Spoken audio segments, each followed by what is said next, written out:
Good evening and welcome to Chicago Tonight Black Voices. I'm Brandis Friedman. Thanks for sharing part of your weekend with us. On the show tonight, more than 40% of Illinois prisoners reoffend within 3 years of their release. We talk about why that happens and ways to reduce recidivism.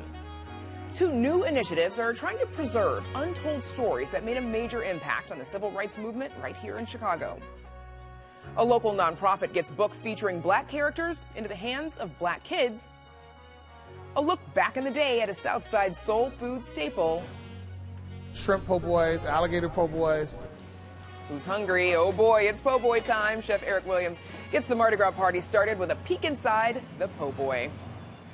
All that's coming up, but our first story tonight, addressing recidivism rates in Illinois, right after this. Chicago Tonight, Black Voices, is made possible in part by Fifth Third Bank and by the support of these donors.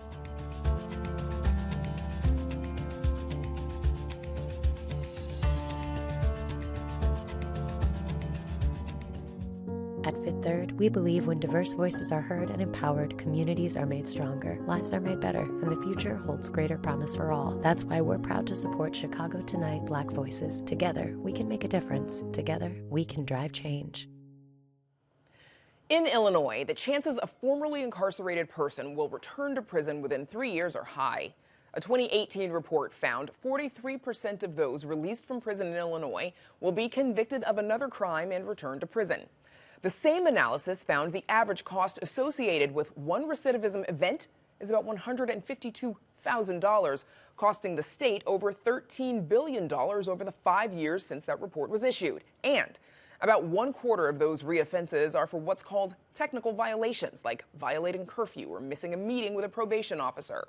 Chicago officials are now announcing a slate of policies aimed at supporting formerly incarcerated people as they return to their communities. Our city is better off when everyone has the chance to achieve success and to have hope. These services are more than just trainings and case management, they are hope generators. We believe our returning residents can see the untapped potential in those of us, and we see that in them as well. And so it is time we foster their potential, it is time we pave that fast forward, and that we give them the supports and resources that they need. As part of WTTW's First-Hand initiative this season evaluating life after prison, we'll talk about how to reduce recidivism with Kevin Brown, Director of Policy and Advocacy at Safer Foundation, Marlon Tatum, Director of Programs at Ready Chicago, and Willette Benford, the City of Chicago's Director of Reentry. Everyone, thank you for joining us to talk about this. Thank you. Willette Benford, I want to start with you. We've heard, and I know you're not a big fan of the word recidivism, but we've heard from formerly incarcerated people before about what a traumatic experience it is. What causes someone to reoffend? And there's a couple of different reasons about what they've done or what happens. So you're asking what causes an individual to recidivate? Yes. Why does someone reoffend, and or why are they sent back to prison? Well, a lot of times, Brandis, when someone comes home, you know, as opposed to being set up for success, when you exit IDOC or Cook County Jail, you may have this list of all the things that you can't do, but you don't have a list of how to succeed or where should you go in order to get the services and the resources that you need. And so I think that whenever an individual is released, you know, not having that support system, not maybe having a network of individuals to support you, but most of all, not having the proper resources in place from the inside out to make sure or ensure that they're set up for success.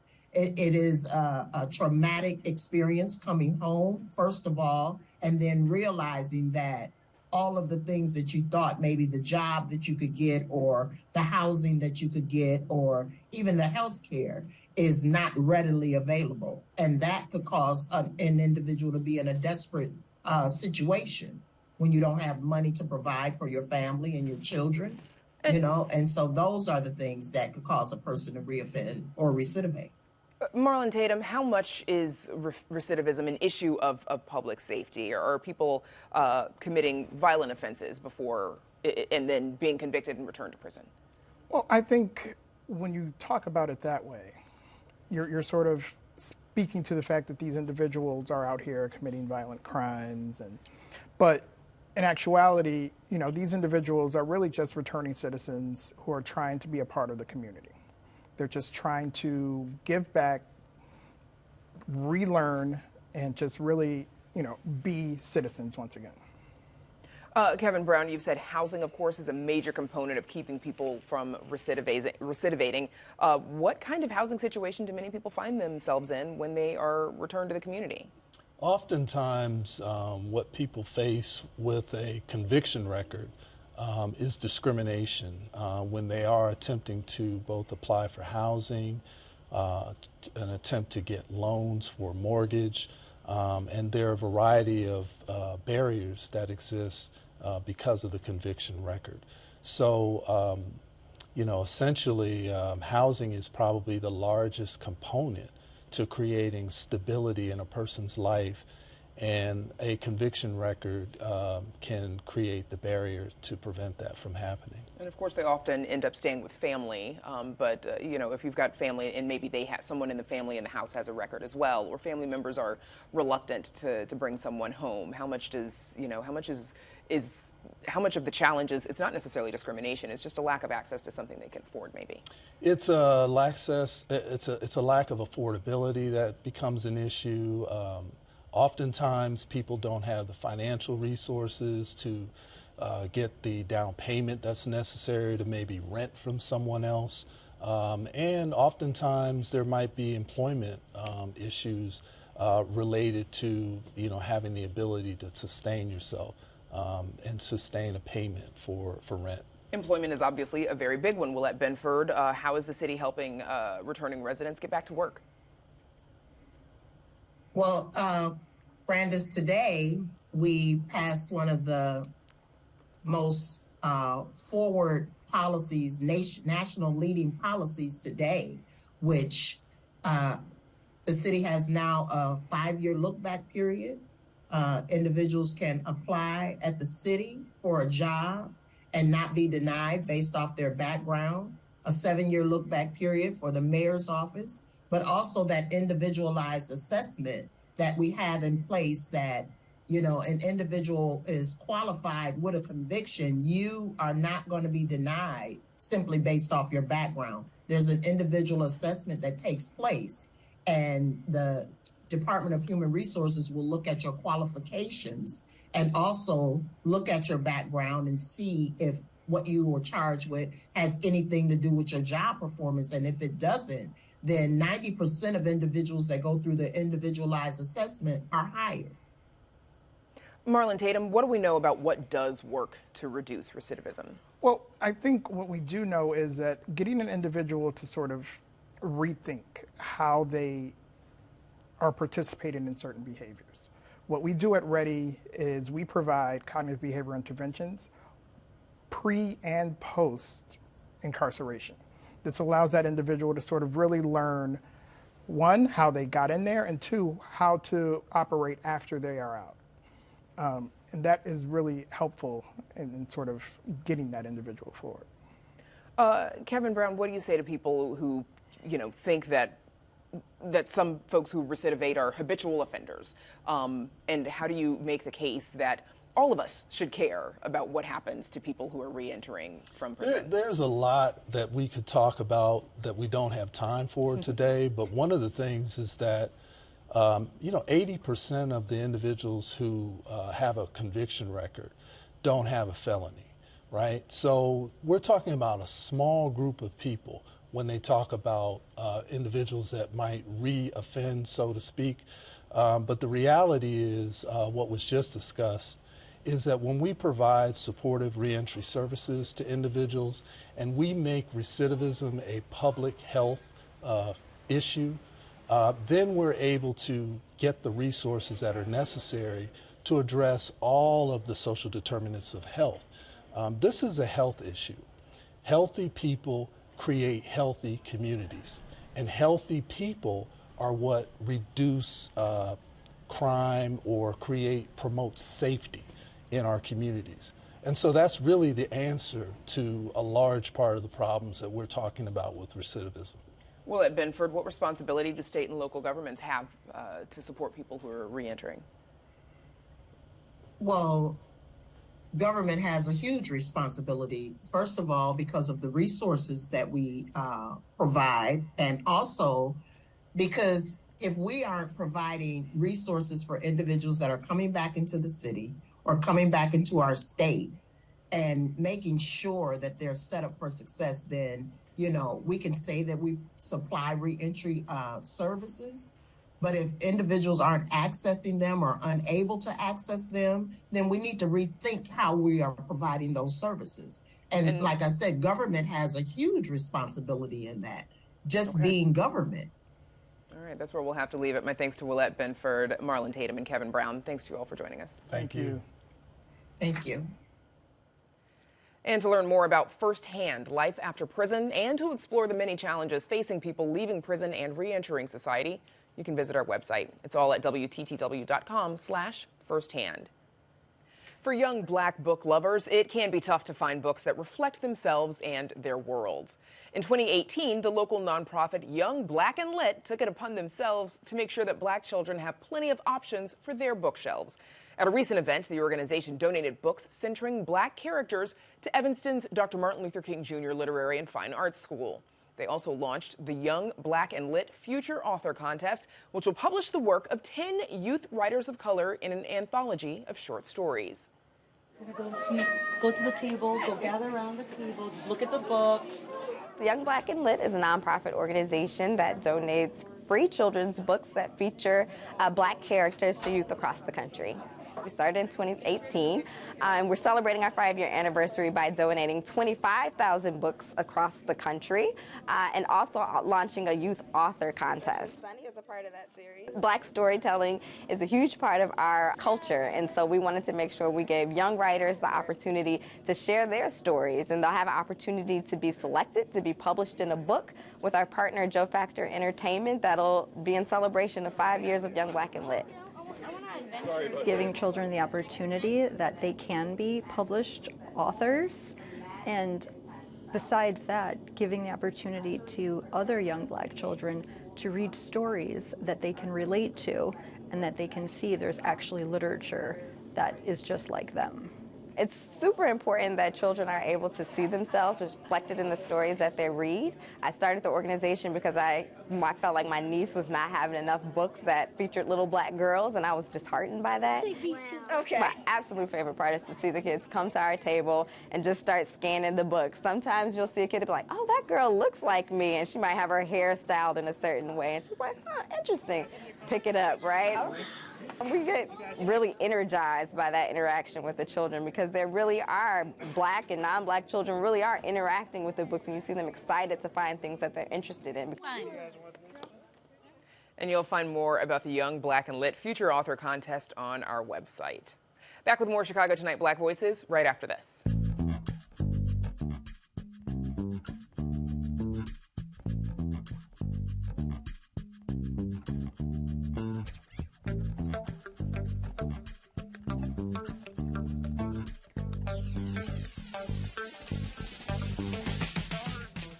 From Ida B. Wells to Barack Obama, there's no question that Chicago's Black history is rich. 2 local organizations are working to preserve some of that history and share it with a broader audience, making sure it's not forgotten. Here to tell us what they're working on are Reverend Brian Smith, Director of Community Relations and Strategic Partnerships at the Chicago Theological Seminary, and Layla Wills, Executive Director of the Historical Preservation Society of the Illinois Black Panthers and the Program Manager of Landmarks Illinois. Thanks to you both for joining us. Layla Wills, let's start with you, please. I want to get a sense of the project that you're working on. Tell me a little bit about it, please. Yeah, what we're working on is a thematic listing for on the National Register for the Illinois chapter of the Black Panther Party. So what that kind of means is it's not that every property that the Panthers worked out of will be a landmark, but it's a theme. It's for example, if we were to say Native American cultural sites in the state of Illinois. So we're doing programs and places where the party operated in the state of Illinois on the National Register of Historic Places. Okay. Reverend Smith, tell us a little bit about the project that you all have. We are in the midst of developing an oral history project based on the life and legacy of Reverend Jesse Jackson, along with pioneers who were involved in the breadbasket movement in the Chicagoland area during the 60s. A very exciting project whereby we've interviewed 6 of these pioneers, and we're developing a wonderful oral history archive project based on this work. Okay. Layla, obviously this project is a bit special, a bit personal for you because both of your parents were part of the Black Panther Party. So first I'm curious about what it's like to grow up when both your parents are Black Panthers, and a little bit about how that influences your approach to this work. Yeah, so when I was coming up, the party in Illinois, they weren't in operation anymore. However, their influence still was. So I would say more political viewpoints from my parents and how they view things. I was definitely different from all of my friends growing up and when I was in school. You know, I was just totally had a different outlook and still do. But we started this project, I just want to say, I was part of the effort to landmark the Hampton House, Chairman Fred Hampton's house in Maywood. And that's when the extensive work that the Black Panthers did in Chicago and the state of Illinois, that's when it really dawned on me that out of Chicago's 77 neighborhoods, they touch, if not every one, a great majority of it. So yeah, it is very special project, and we're getting a really good response. Reverend Smith, tell me a little bit about the role of the Chicago Theological Society in the civil rights movement and why you all wanted to focus on Reverend Jackson in this oral history project. Well, number one, the Chicago Theological Seminary has a history of being involved at the cutting edge of activism. Reverend Jackson is actually an alumnus of CTS, and he, along with 2 of his partners in crime, I call them the Big Three, were selected by Reverend Dr. Martin Luther King to actually lead the Chicago-based branch of the breadbasket movement, which was basically the economic justice arm of the civil rights movement. And so we are very proud of that legacy. We're very excited about the fact that Reverend Jackson is still marching, still working very hard for our civil rights. And we thought it would be a wonderful opportunity not only to highlight his work along with the other activists, but also an opportunity for us to engage a new audience and train up-and-coming leaders to be able to do similar work and to carry on the torch of activism. How do you, I guess, what do you want them to take away? I want to get a sense of how you want them to be inspired by Reverend Jackson and what they can come away doing as well. Number one, we want people to understand that they were very young, and young people have the capacity to make change. We also want people to understand that you don't have to be a major figure in order to begin this work. Of course, they started out, they weren't well known, but of course the entire world knows about their work. And so the idea is to train and equip leaders, whether they be from the faith community or people of goodwill, to understand that they have the capacity and the ability to make change. Layla, Will, similar question, sort of remind us of the critical role, if you would, of the Black Panthers in, a bit in the civil rights movement, but the Black Power movement. The Black Power movement, exactly. I really want people to understand that a lot of the party's work in our state and in the country was a response to poverty.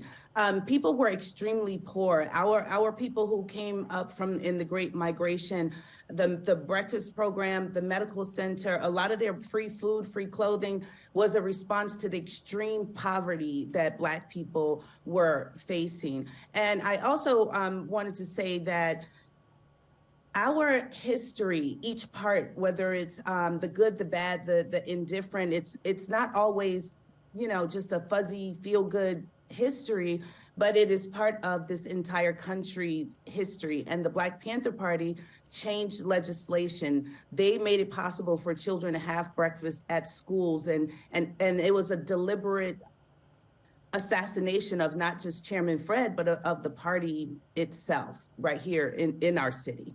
And I'm noticing, as I'm talking to both of you, noticing sort of a theme about the function of each of these respective movements, right? And sort of like the economic empowerment, and, you know, there's the breadbasket program, but obviously the breakfast program and the medical center, like you said, Layla. What have been, Layla, some of the challenges with finding and preserving, you know, these research materials that that would help you reshape the narrative? So preserving the history is about the materials and the structures. It's very urgent because of gentrification. So we're losing, the headquarters on the south side and west side are gone. The medical center is gone. It's an empty lot. So then we are relying on the materials. Where did they do sickle cell anemia testing? So we have the Black Panther Party newspaper, thankfully, scans of them, but it's not easy to preserve paperwork through decades, right? Unless you're a professional curator and have humidity control and those kinds of things.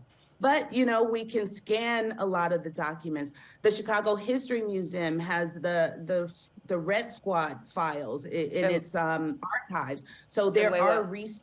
Yeah. I was just going to say, it sounds like you've got your work cut out for you, for sure, but that's where we're going to have to leave it. Layla Wills and Reverend Brian Smith, thanks to you both for joining us. Thank you. Thank you for having us.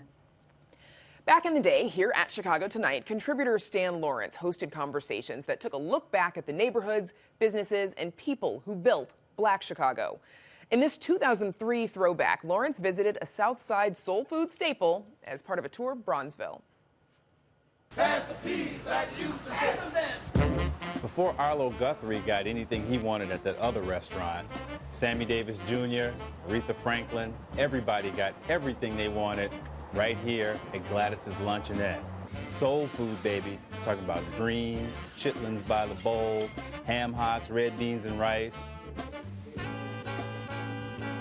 And never waste the cornbread.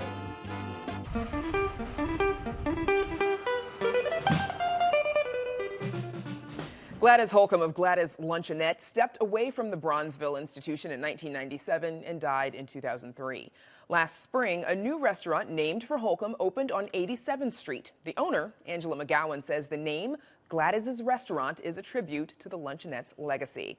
And if that story didn't make you hungry, here's another one, because no matter where you celebrate the holiday before Lent or what you call it, Ponchki Day, Fat Tuesday, Mardi Gras, it's usually a day celebrated by eating, and lots of it.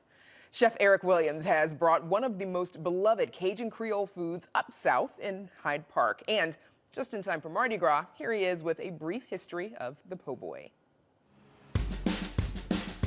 So a po' boy is a sandwich born out of New Orleans. It's been around roughly for about 100 years. It is a sandwich which is predominantly meat these days. The tale is that the original po' boy was a French fry po' boy. Like many things, you know, the story is really old. I couldn't nail down the exact origin of the name po' boy, but the statement that would be made in a pretty historic restaurant in New Orleans as the rail car workers would walk to get something to eat. And if I'm not mistaken, it was during a strike some years ago, and they would yell, "Another po' boy is coming up." We do a number of traditional po' boys. They're predominantly seafood, shrimp po' boys, alligator po' boys.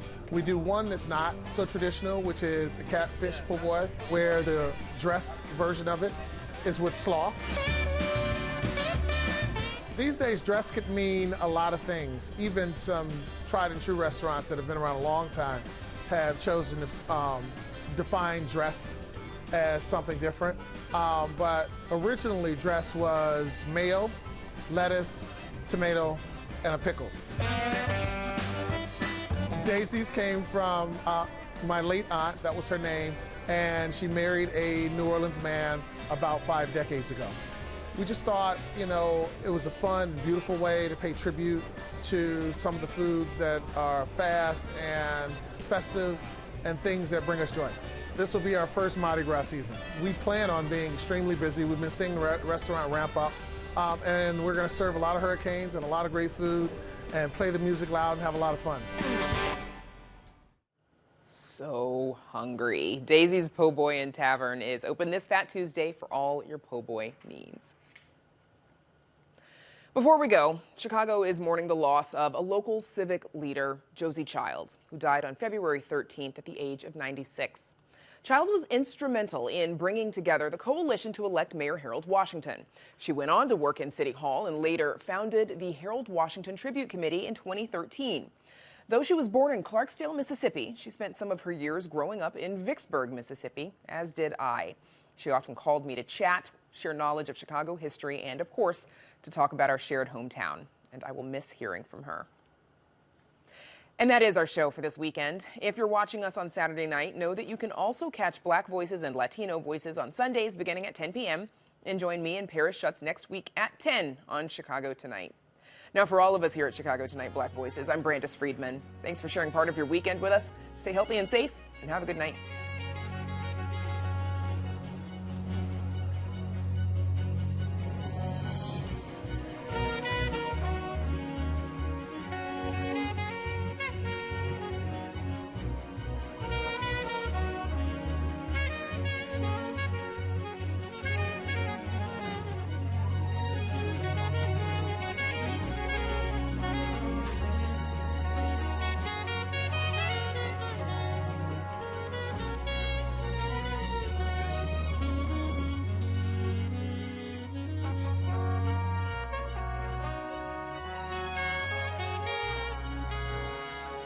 Closed captioning is made possible by Robert A. Clifford and Clifford Law Offices, a Chicago personal injury and wrongful death firm that is proud to be a multilingual law firm that provides translators for a variety of languages.